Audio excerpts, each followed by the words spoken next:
ચેતર વસાવાનો જે કેસ છે એ કેસને લઈને એવું જો ટૂંકમાં વિગત કહીએ તો ચેતર વસાવાની મુશ્કેલો એટલા માટે વધી શકે તેમ છે કે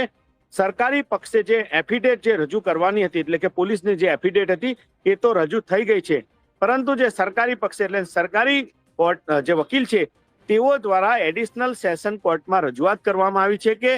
ચેતર વસાવા સામે જે ભૂતકાળમાં 2023ના વર્ષ દરમિયાન જે વનકર્મીઓને મારવાનો ને આર્મ્સ એક્ટનો જે કેસ હતો એ કેસની અંદર તેઓને શરતી જામીન મળ્યા હતા અને શરતી જામીન મળ્યા હતા, જેમાં એ શરતી જામીનનો જે ભંગ આ કેસના કારણે થયો છે, એટલે કે ધારાસભ્ય ચેતર વસાવાની જામીન આપવામાં ના આવે તેવું કહેવામાં આવ્યું છે। સાથે સાથે અન્ય કેસ હતો જે